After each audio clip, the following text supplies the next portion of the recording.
الحمد لله نحمده ونستعينه ونستغفره ونؤمن به ونتوكل عليه ونعوذ بالله من شرور أنفسنا ومن سيئات أعمالنا من يهده الله فلا مضل له ومن يضلل فلا هادي له وأشهد أن لا إله إلا الله وحده لا شريك له وأشهد أن محمدا عبده ورسوله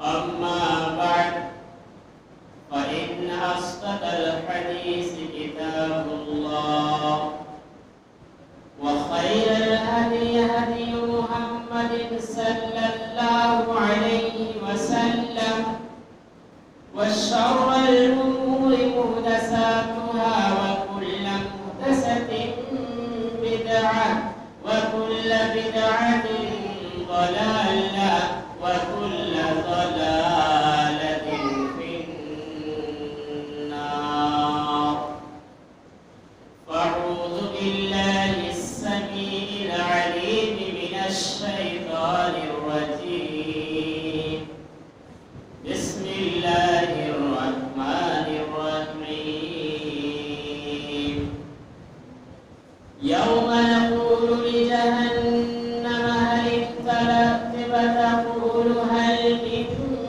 مزيد وأزلفت الجنة للمتقين غير بعيد هذا ما توعدون لكل أواب حفيظ من خشي الرحمن بالغيب وجاء بقلب منيب وقال الله تعالى في موضع آخر ولن ترضى عنك اليهود ولا النصارى حتى تتبع ملتهم وقال النبي صلى الله عليه وسلم لتتبعن السنن من كان قبلكم شبرا بالشبر وذراعا بذراع حتى لو سلكوا جهر السبت لسكلتموه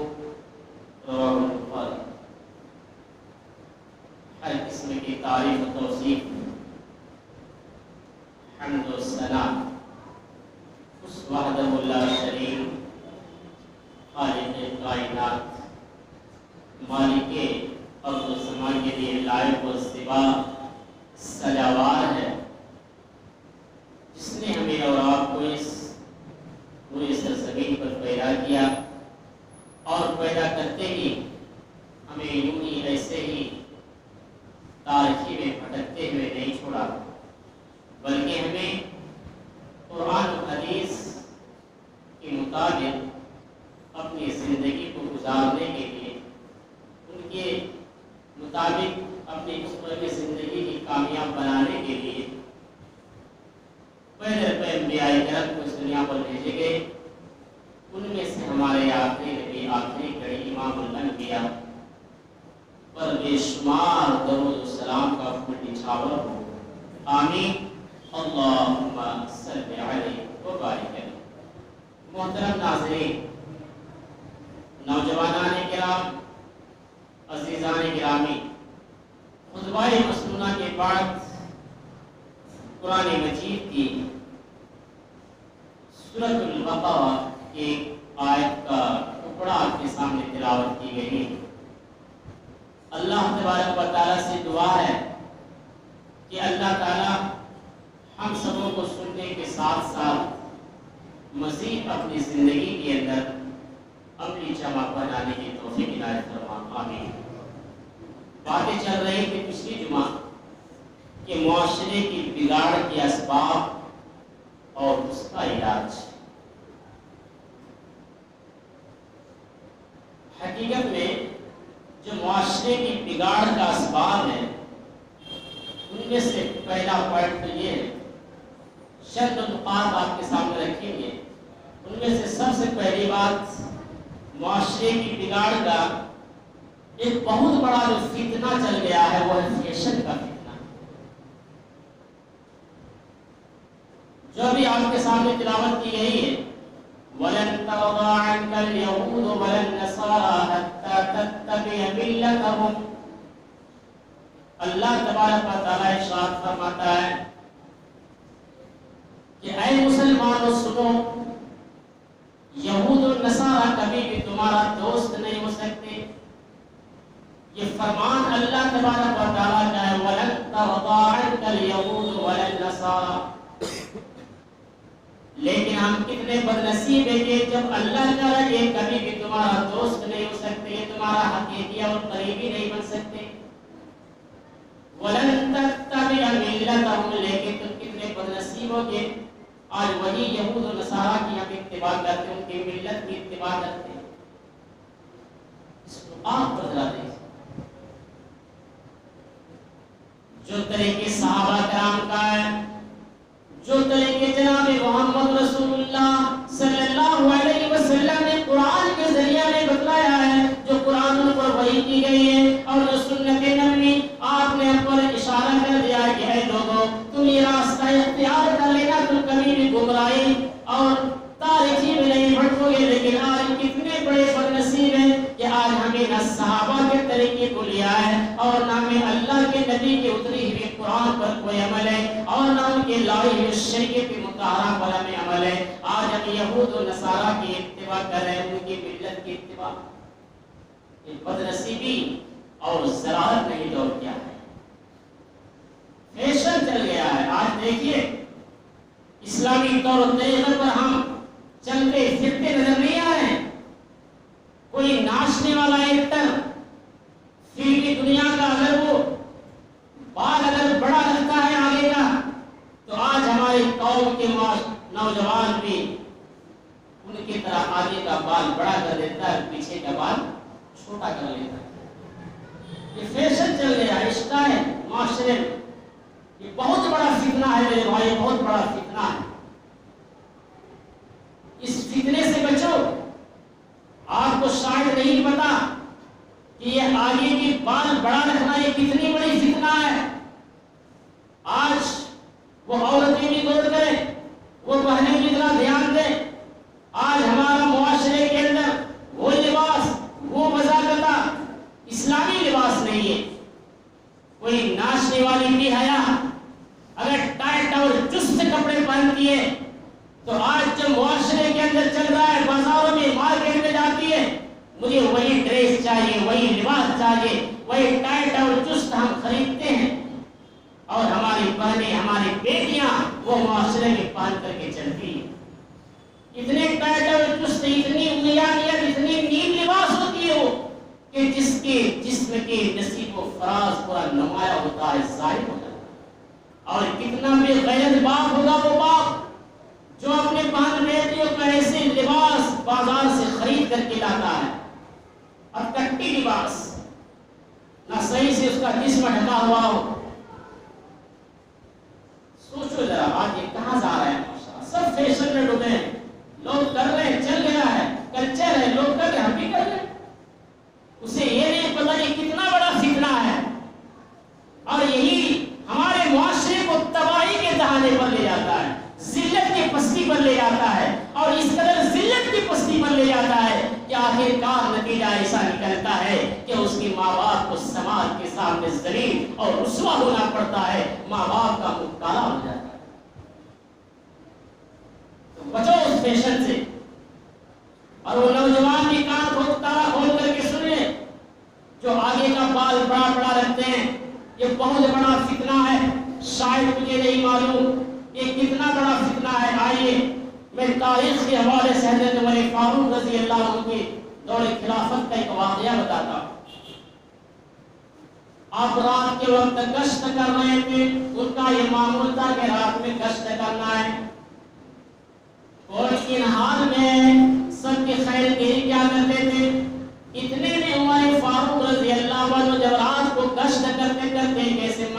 پر آپ پہنچ گئے جس مکان کے اندر سے ایک عورت یہ شعر پڑھ رہی تھی، حل من سبیل خمر فاشربوا، کیا کوئی راستہ ہے شراب پاخانے تک جانے کا؟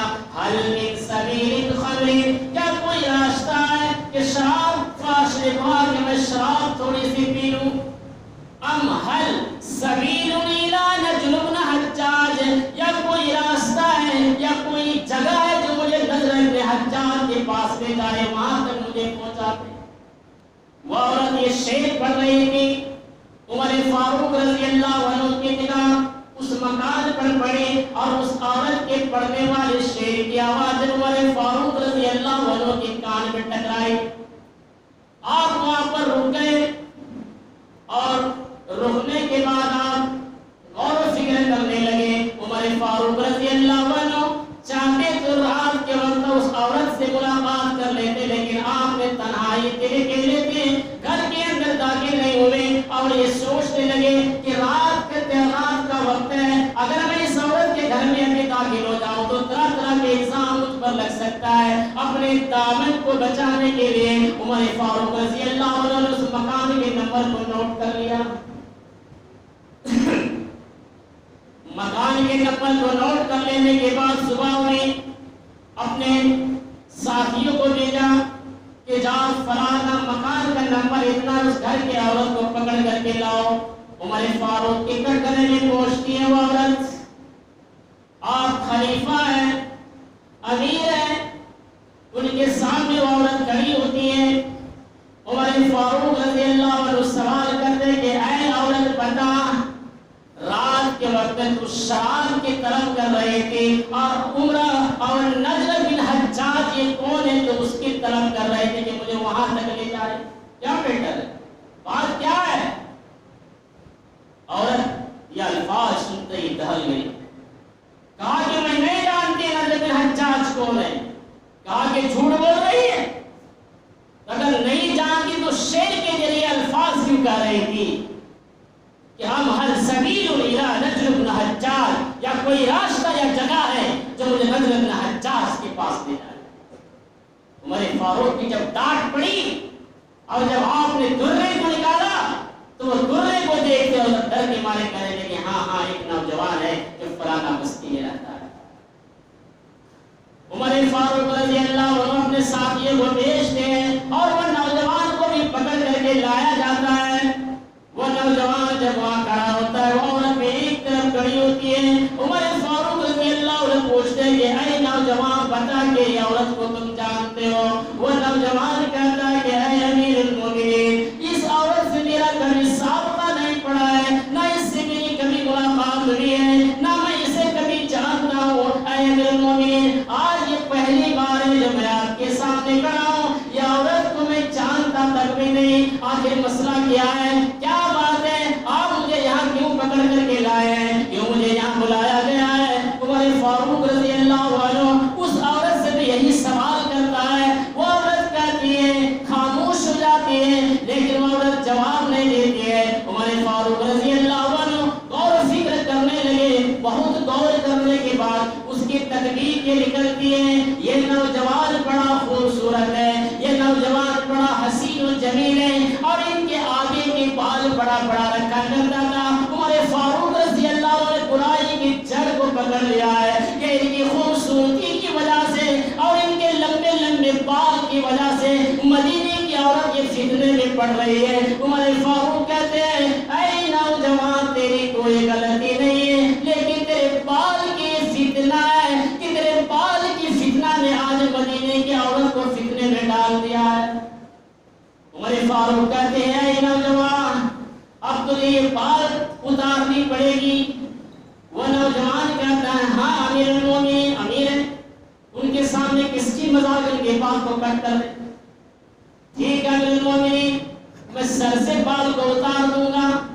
کہا کہ نہیں، اب تو میرے سامنے آ چکے ہو، تم یہ کام کیوں کرو گے، میں خود یہ کام کر دوں گا۔ نائی کو بلایا گیا، ان کے بال کو ٹکلا کر دیا گیا، بال اتار لی گئی اور اسلامی وضاقتہ پگڑی امامہ تاریخ کے اندر لکھا ہے کہ امامہ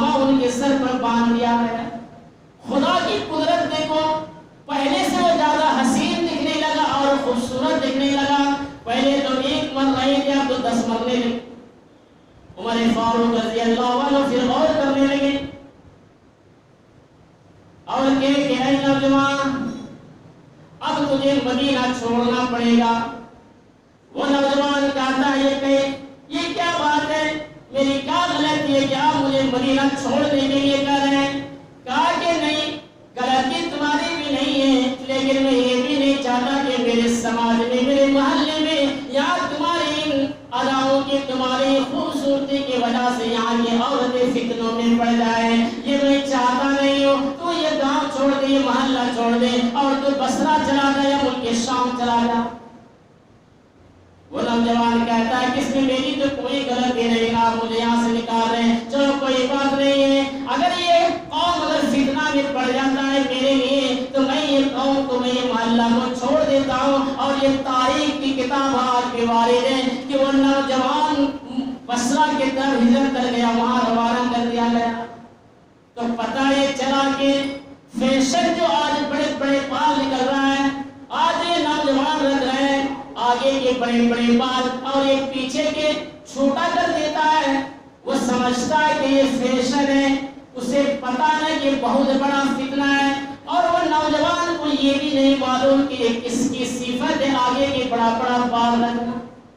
قرآن سے دیکھتے ہیں اللہ تبارک و تعالیٰ نے اس کی وضاحت کر دی ہے, لَنَسْفَعًا بِالنَّاصِيَةِ, ہم پیشانی کے بال پکڑ کر کے جہنم میں داخل کریں گے. یہ کس کی صفت ہے؟ ابو جہل کی. یہ ابو جہل کی صفت ہے. اب پیشانی سے مراد کیا؟ یہ پیشانی. اب انسان اگر ایسے پکڑا جائے تو پیشانی پکڑ پائے گا؟ نہیں پکڑ پائے گا. اس سے مراد آگے کے بال, زلف جسے کہا جاتا ہے اردو میں, جو آگے کے بال زلف بڑا بڑا ہے, وہ بال پکڑ کر کے لَنَسْفَعًا بِالنَّاصِيَةِ جہنم میں داخل کریں. او نوجوانوں, آگے کے بال بڑا کر کے تم ابو جہل کی صفت نہ اختیار کیا کرو. یہ ابو جہل کی صفت. ایک فتنہ تو یہ ہے فیشن. دوسری فتنہ آج جو عورتوں میں پائی جاتی ہے وہ بے پردگی کا فتنہ ہے. حجاب نہیں ہے.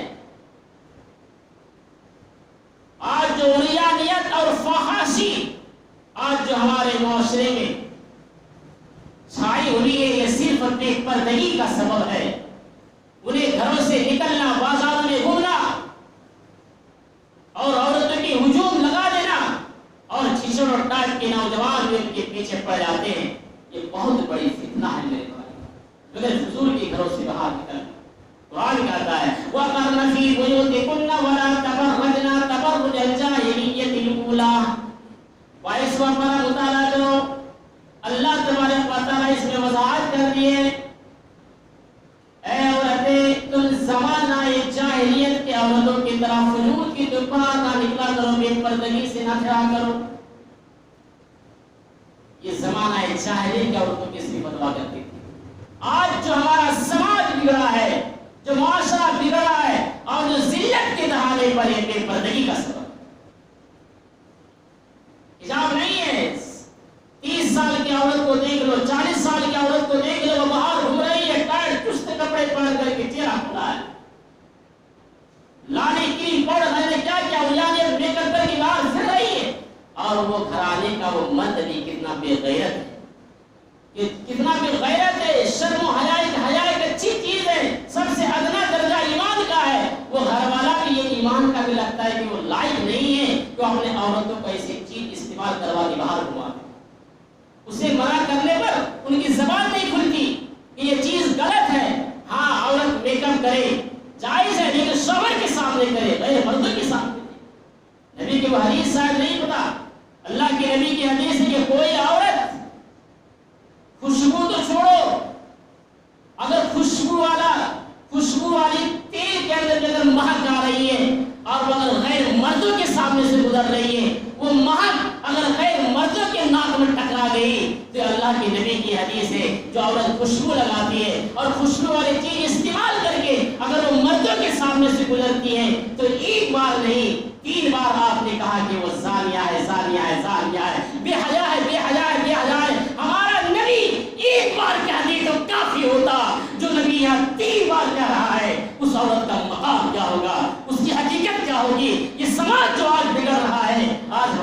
ہمارے کرتوت کا نتیجہ ہے. وہ گھر کے ذمہ دار اپنے عورتوں کو نہیں سنبھال پاتی ہے, اپنے بیٹیوں کو نہیں سنبھال پاتی ہے, اپنے بہن کو نہیں سنبھال پاتی ہے. آج ہمیں یہ کالا گھنونا ننگا پن دیکھنا پڑتا ہے. یہ بگاڑ کی سبب کیسے ذمہ دار ہے؟ کل مسئول عن رعیتہ, ہر ذمہ دار کو اللہ کے نبی کی حدیث ہے کل قیامت کے دن سوال کیا جائے گا, تمہاری ذمہ داری کے بارے میں پوچھا جائے گا. تمہارے گھر کے تم ذمہ دار ہو, جب تم اپنے گھروں کی کنٹرول نہیں کر پاؤ اپنے کیا سدھار؟ مسلمانوں کھولو آنکھیں کھولنے کی ضرورت ہے. اور دل چاہتا ہے کہ ایک واقعہ تاریخ سے بھی دیتے ہیں. اللہ کے نبی صلی اللہ علیہ وسلم کو کاش کے بازار میں گئے دعوت و تبلیغ کے لیے. میرے ماں باپ نے اگر آئی ہو تو یہ واقعہ کان کے تالا توڑ کے سلاد چترا سے سن لینا. اوکاش کے بازار میں گئے اللہ کے نبی گئے دعوت و تبلیغ کے لیے, لیکن اوکاش کے بازار میں وہاں کے ظلم و ستم کرنے والے نادانوں نے ہمارے نبی پر حملے کر دیے. اللہ کے نبی اس وجہ سے بے ہوش گرے پڑے ہیں. کسی نے آ کر کے آپ کی بیٹی فاطمہ کے کان میں یہ خبر ڈال دی کہ فاطمہ تمہارے ابو اوکاش کے بازار میں بے ہوشی کے عالم میں گرا پڑا ہے. فاطمہ میری ماں یہ غور کرے اس واقعہ کو کہ فاطمہ ابھی جوان نہیں ہے, 6 سال کی بچی ہے یا 7 سال کی بچی ہے. 6 یا 7 سال کی بچی کی حقیقت کیا ہوگی آپ کو بہتر پتا. ہر شخص جانتا ہے کہ جس کی 6 سال کے یا 7 سال کی بچی ہے ان کی عمر کا تقاضا سب کو پتا ہے کہ ان کے اوپر پردہ لازمی ہے کہ نہیں.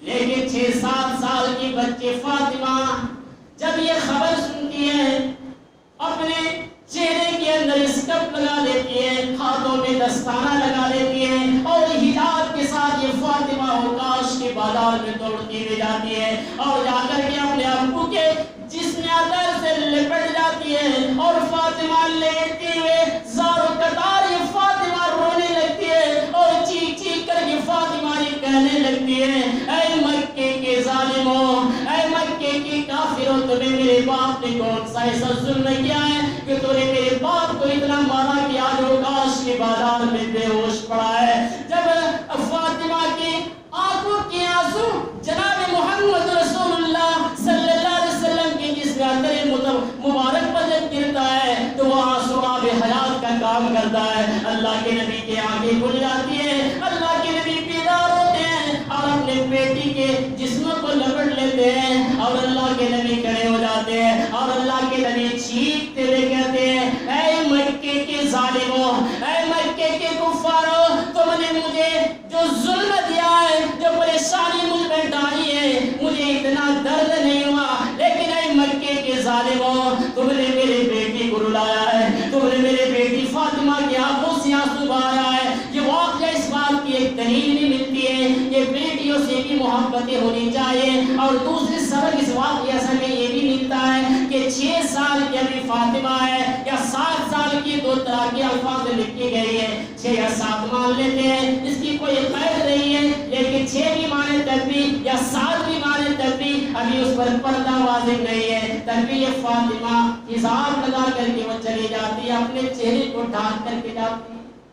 آج یہاں 40 سال کی 50 30 18 بے پردگی سے نکل رہے ہیں. وہ گھر کیسا گھر ہوگا, وہ سوچے جا اپنے کلیجے میں سینے میں ہاتھ رکھ کے اس واقعے کو سامنے رکھے اور فاطمہ کے اس آئینے کو دیکھتے ہوئے اپنے جھلک کو جا شیشے میں دیکھے اور موازنہ کرے کہ ہم کیسے لگ رہے ہیں ہم سارے مسلمان ہیں. ابھی تو ایک ہی بات ہوئی, سماج میں بگاڑ کا سبب فیشن چل رہا ہے. یہ بہت بڑی فکر ہے, اس فیشن نے اتنی ساری برائی کر دی. دوسرا سبب جو بگاڑ کا ہے سماج کے اندر وہ شراب. انسان یہ جانتا ہے کہ شراب کتنا تباہ کن بیماری ہے. شراب انسان کو کھوکھلا کر دیتا ہے. انسان شراب پینے کے بعد ان کی آنکھوں کے شرم و حیا ہٹ جاتا ہے. وہ یہ نہیں دیکھتا کہ یہ میری ماں ہے یا یہ میری بہن ہے یا کون ہے, وہ اپنے قریبی کو پہچانتا نہیں. اس کی آنکھوں کی پردہ چلی جاتی ہے, شرم و حیا اڑ جاتا ہے اور زبان سے جو بھی نکلتا ہے وہ بے تحاشا بے حوص آواز بولتے چلا جاتا ہے. یہ بھی ایک بہت بڑی فتنہ ہے سماج کے اندر جو اکثر شراب میں لوگ عادی ہے، گانجے میں عادی ہے، چرس میں عادی ہے، اور سر میں ٹوپی بھی ہے، پنجاب بھی ہے، اور گانجا اور چرس یہ مسلمانوں میں چھایا ہوا ہے۔ شرم کرو مسلمانوں، شرم کرو۔ اگر سرسوں کے دانے کے برابر بھی اگر شرم و حیا ہے تو حقیقت میں اس واقعے سے تمہیں عبرت ملے گی، نصیحت ملے گی تمہیں۔ آؤ آپ اس فتنوں کے دور میں، اس بگڑتے ہوئے معاشرے میں، اس سماج کے اندر کیسے اپنے دامن کو بچانا ہے۔ حضرت عثمان غنی رضی اللہ عنہ کی حدیث کی راوی ہے جو سنن ابی داؤد کی روایت ہے۔ اس زمانے میں ایک عابد شخص تھا، نیک تقوی شعار، دین کی جانکار، یا یوں کہہ لیجیے کہ عالم کی طرح جانکار تھا، اور ان کا کاروبار تھا کپڑا بیچنا، کپڑے کی گٹھری لے کر کے محلے محلے میں پھرنا۔ آج بہت سے ایسے ہیں کاروبار کرنے والے، وقت تو ہو جائے مگر معاف کرنے سے بات نہیں پتا کہ بات ختم کرو۔ بڑا دلچسپ حدیث ہے یہ، دھیان سے سننا۔ آج بہت سے لوگ گھر گھروں میں جاتے ہیں سامان وغیرہ بیچنے کے لیے، مگر کتنا بے غیرت ہے وہ موقع کا فائدہ اٹھاتا ہے۔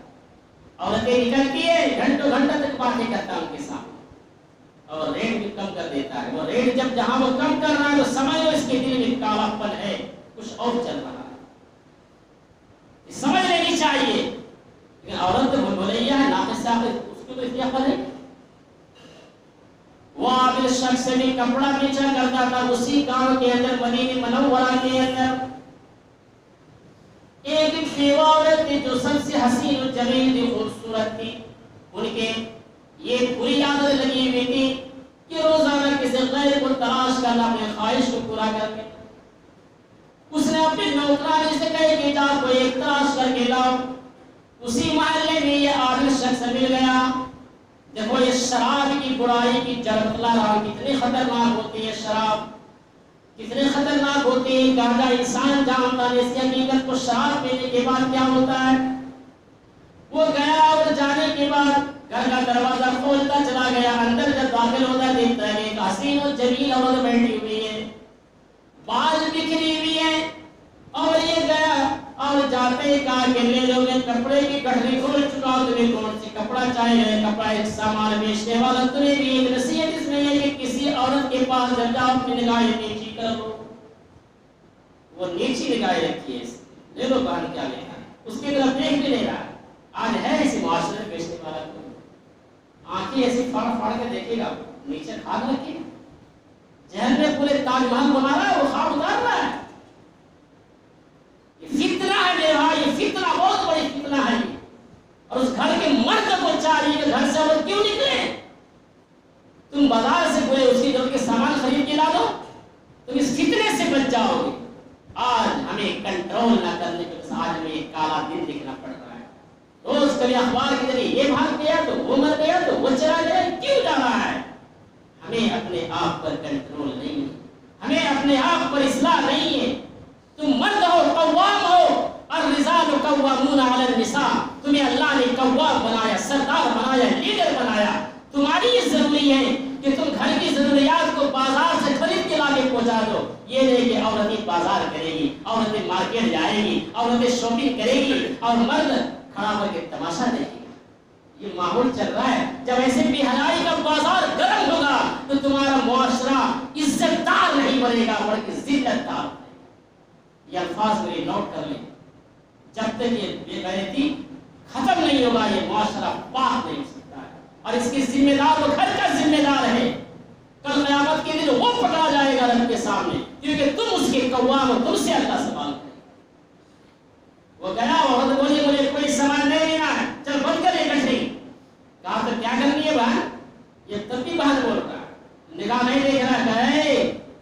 عورت بول رہے نوجوان تو میرے گرفتن پر پھنس چکا ہے، اب تو یہاں سے ہل نہیں سکتا، لیکن ایک شرط ہے تو جانے کے لیے 3 چیزیں یہاں پر رکھی ہوئی ہے۔ ابو داؤد کی روایت، عثمان غنی حدیث کی راوی ہے۔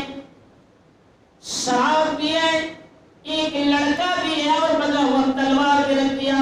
کہا کہ نوجوان تو شراب کو پینے کا دن سب سے پہلے کہا کہ تو میرے ساتھ غلط کام کر۔ کہا یہ بہت بڑی گناہ ہے، تو کیسے کر سکتا غلط کام تمہارے ساتھ؟ کہا ٹھیک ہے مت کر غلط کام۔ اسے قتل کر دے. کہا کہ زنا سے بڑا گناہ تو یہ بھی ہے, میں یہ بھی نہیں کر سکتا. کہا کہ تجھے جانے کے لیے آئے نوجوان, آخری بات تو تجھے یہ کرنی پڑے گی. کہا کہ کیا کرنا؟ کہا کہ سب سے چھوٹی گناہ شراب پی لے. وہ نوجوان سوچا یا اللہ اس عورت کی گرفت سے بچنے کے لیے چلو بڑا گناہ نہ صحیح تو چھوٹا گناہ کر لیتا ہوں. وہ شراب کو پیا, عورت نے اور اکسایا اور شراب پلایا گیا.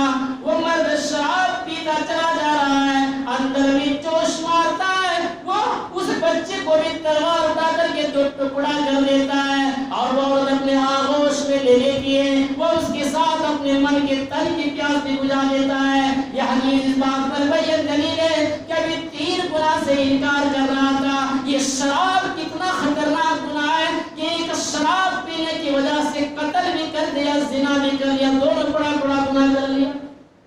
سچ کہا تھا اللہ کے نبی نے, اے لوگوں شراب نہ پیا کرو, یہ شراب بہت خطرناک گناہ ہے. یہ شراب سے انسان کو بڑا بڑا کام کروا دیتا ہے. اب انسان کہے گا یار کیسے بچے اس سے؟ 1 منٹ, بچنے کا راستہ بتا ہوا کیسے بچا جائے. بچنے کا طریقہ ہے, یہی واقعہ ہے ایک کا, جو وہ کپڑا کا یہ واقعہ یہ گیا کہ اس نے کہا کرو زنا, کہا نہیں کر سکتے. اللہ نے ایک تدبیر ڈالی اس نوجوان کے اندر. ایک نوجوان تو کر لیا شراب پی کر, ایک نوجوان بچ رہا ہے. کیسے بچ رہا ہے؟ اللہ نے یہی حکمت ڈالی, وہ خوف الہی کا ڈر رہا ہے. کہا کہ اے بہن ٹھیک ہے میں تمہارے ساتھ غلط کر دوں گا, تم تو نہیں چھوڑو گے مجھے. کہا نہیں چھوڑیں گے, کبھی پڑے گی گناہ کرنا. کہا چلو کریں گے گناہ کا کام. اس وقت میرا پیخانہ لگ رہا ہے, پیٹ بہت دکھ رہا ہے. کہا باہر جانے کی ضرورت نہیں ہے, میرے گھر کے بغل میں ہے, لیٹ جا اندر. سنو گناہ کا کام کرنے والا کیسے بچا جاتا ہے گناہ سے. وہ گیا اور جانے کے بعد وہ بچنے کا راستہ دیکھا. پاخانہ کا راستہ کدھر ہے, پانی کدھر جاتا ہے, کسی طرح کھود کر کے اس کے اندر میں داخل ہو کے پورا گندگی بدن میں لگا کے اس کے سامنے آ گیا. کہا کہ ہاں اب گناہ کا کام کرتا. عورت دیکھی کہ گندگی ہے, بدبو ہے, کہا کہ ہٹ جا میرے نظروں سے, دور ہو جا. وہ نوجوان وہاں سے نکل جاتا ہے. یہ گناہ سے بچنے کا. یہ کب پیدا ہوگا؟ جب دل کے اندر خشیت الہی ہوگا, خوف الہی ہوگا. وہ نوجوان بھی کان کھول کر کے سن لے, غیروں کی لڑکیوں پر نگاہیں اٹھانے والا, غیروں کی عورتوں پر آنکھیں ڈال کر بات کرنے والا, تمہاری بھی لڑکی ہے, تمہاری بھی بیٹی ہے, جب تم غیروں پر نگاہیں ڈالو گے تمہارے گھروں کی عزت تمہیں محفوظ نہیں رہے گا. کما تدین تدار, تم جیسے کرو گے ویسے کرو. آج کہاں جا رہے ہیں معاشرہ؟ کچھ اور باتیں رہ گئی وہ انشاءاللہ اللہ نے بیان کیا جائے گا. اللہ رب العالمین سے دعا ہے کہ اللہ تعالی ہم سب کو اس کہی ہوئی باتوں پر عمل پیرا ہونے کی توفیق عنایت فرما. جو بھی خامیاں ہمارے اندر سے دور فرما, قرآن و حدیث کے مطابق اپنی زندگی کو سنوارنے اور گزارنے کی توفیق عنایت فرما. آمین. بارک اللہ لنا ولکم فی القرآن العظیم ونفعنا وإياكم بالآیات والذکر الحکیم. انہ تعالی